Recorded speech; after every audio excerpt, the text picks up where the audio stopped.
د نازکې د تورې ډولۍ وار تیر شو، هر چا یې ځواني مرګي په خپل خپل ځای وجړله. د شمشو او بدرو ترور د بېهوشۍ غوټو دمه وکړه، خو د ګولي د سترګو سیلابونه ونه غورځېدل. نازکه د ګولي سکه د ماما لور وه او هغه ډېره په خوښه د ژوندانه د تودو سړو دپاره غوره کړې وه. د نازکې هم د ګولي سره د زړه مینه وه او یو هغه یې د خپل زړه د جاګیر واکمن ګڼلو. 15 کلن ګل محمد چې په کلي کې په ګولي مشهور یو تکړه زلمی و، خپلو څلورو وروڼو کې د ټولو کشر و، خو برکت یې د ټولو نه زیات و.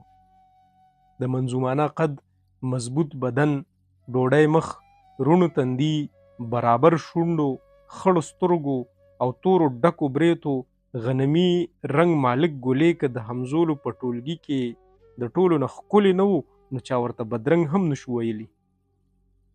د خپل پلار شیر محمد کاکا په درنه زمیندارۍ سمبالولو کې غټ لاس و، ځکه د نورو وروڼو په نسبت د پلار زړه ته هم لږ ډېر نږدې و. او بیا د مور او نیازبینې خور مرجانې مینه خو ورسره نوره هم په فرق وه.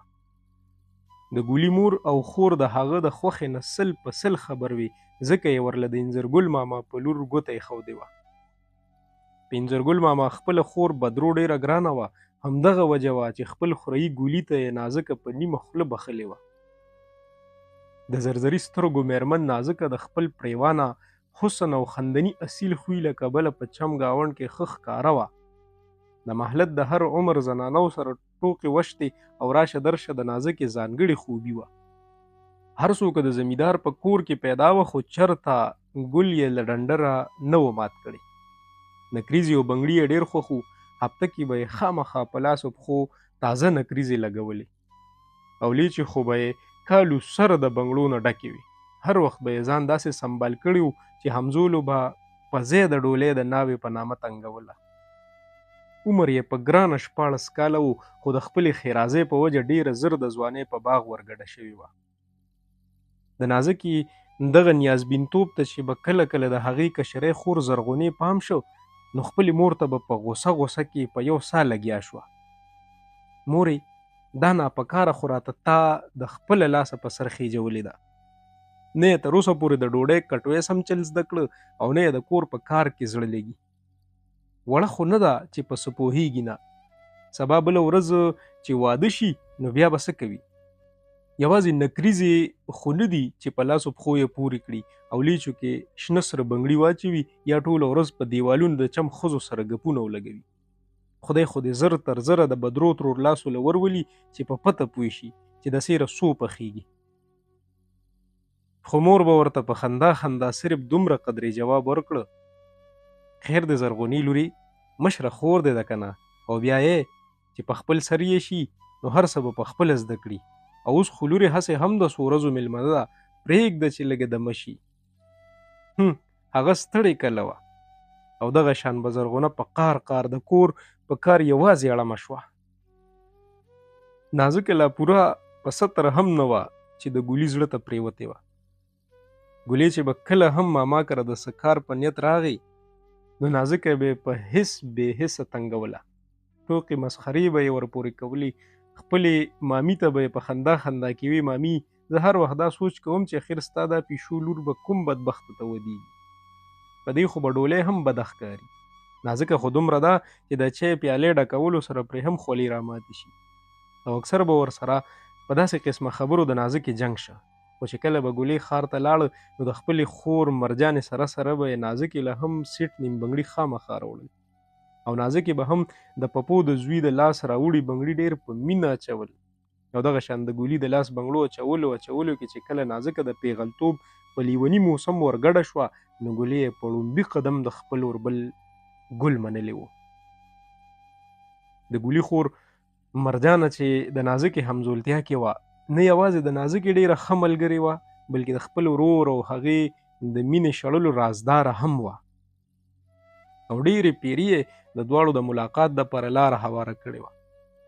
همدغه وجه وه چې که یو خوا په ګولي خپله خور مرجانه ګرانه وه، نو بل خوا د نازکې ډولۍ زر تر زره تر کوره کول د مرجانې هم ډېر لوی ارمان و. او بیا هغه بختوره ورځ هم راغله کله چې نازکه په ډنګ ډونګ ګولي په سره ډولۍ کې تر کوره کړه او خدای پاک د ګولي سره د بدرو ترور او مرجانې د زړه غټ ارمان هم ترسره کړه. د نازکې په راتګ د ګولي کور د جنت یوه داسې ټوکړه کې بدل شو چېرته چې د حسن او ښکلا ټول رنګونه په ګډاو او د مینې او چینې خواږه پکې هر تن محسوسول.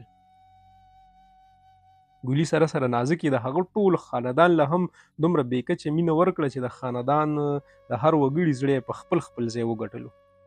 هغه نازکه چې د پلار په کور یې چېرته ګل له ډنډره نه و مات کړی، د ګولي په کور کې کارونو له داسې غاړه ورکړه چې د کور محلت خلک ورته ګوته په خوله پاتې شول. کوم لاسونه چې د تازه نکریزو عادت و په هغې څو میاشتو کې دننه سوټو خپل رنګ ځای کړه. کومې لیچې چې به د کال 12 میاشتې د بنګلو نه ډکې وي، هغه لیچې اوس د ناوزګارتیا په وجه د یوې ورځې د بنګلو اچولو بوج هم نشو زغملی. د ډوډۍ کټوۍ نه واخله تر غوجل، بوتاو او میخو لوشلو پورې داسې یو کار پاتې نشه چې نازکې د مټ لاندې نه کړه. د ګولي خو په خپل قسمت یقین نه راتله. هغه چې په خپل ذهن کې د نازکې د نیازبینتوب او نازکتوب کومه نقشه ټاکلې وه، نازکه د هغې نه بیخي بدله وخته. بدرو ترور خو د خپلې ورېرې نه دومره خوشحاله وه لکه چې د عمر ارمانونه یې سر شوي وي. دغه حال یې د سخر ماماجي شیر محمد هم و او نازکه ورته په ټولو انګیندو کې په فرق وه او بیا په تیره د مرجانې خو لکه چې خپل ځان وه.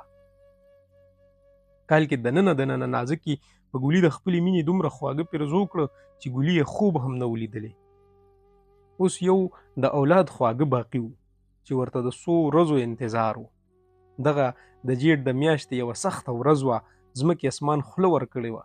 لمر د خپلې تودوخې په زور نه پوهېده خو په زمیدارو راټیټه وه. ګولۍ هم د پلار سره په ټي کې د غنمو په لو اخته و چې کور کې ناڅاپه د نازکې طبیعت خراب شو. بدرو ترور د کلي تجربه کاره داینه ګلزري کاکي کور ته راوغوښته خو حالات د هغې د قابو نه بهر و او چې د نازکې هسپتال ته د وړلو خبره څو جوړېده نو د ګولي د زړه دنیا تاله شوې وه او نازکه د مور جوړېدو نه وړاندې د دنیا نه مروره شوې وه. د نازکې مرګ هر څوک د ګولي د ټول خاندان دپاره تندر و، خو ګولي خو یې لکه چې بیخي تر عمره د ژوند د خوږو نه محرومه کړي وي. هغه خپلې مینې ته په ډېره بېباکۍ په جار لکه د ښځو چغې سورې وهلې او خپل پردي یې د ځان سره په ډرک وجړول. د نازکې د تورې ډولۍ وار تیر شه، هر چا یې ځواني مرګي په خپل ځای وجړله. د شمشو او بدرو ترور د بېهوشۍ غوټو دمه وکړه خو د ګولي د سترګو سیلابونه ونه غورځېدل. خوراک څښاک یې پرېښود، کار روزګار ترې پاتې شو او په خپله کوټه کې سرګومه بیمار پرېوته. د ګولي خواخوږو ته د هغه د غم درد پوره احساس و خو د قدرت فیصلو کې یې هیڅ اختیار نه لرلو. د ګولي خوږې مور او مینه ناکې خور مرجانې چې به د کوټې نه بهر د هغه د سلګو شور محسوس کړه نو په خپل ځان به یې هم قابو نه مونده. مرجانې ته پوره احساس و چې نازکه د هغې د ګولي لالا زړه ته څومره نږدې وه. نن د نازکې د 40 ورځ وه. حجره کې د غوښو وریجو دیګونه باندې وو. د ګولي دوی کور کې د چم ګاوڼ زنانه او بهر حجره کې نږدې خپل خپلوان راجمع وو. ګولۍ هم په سپینو نوو جابو کې په اوږه تخته کړي سپین څادر د حجرې یو کټ کې ځوړند سره ناست و. د ختم القرآن نه پس په جمع د خیر دعا ولوستې شوه او بیا ډیر په ساده طریقې سره د انځرګل ماما د کوره د ګولي دپاره د نازکې د خور زرغونې ډولۍ راوچته کړې شوه.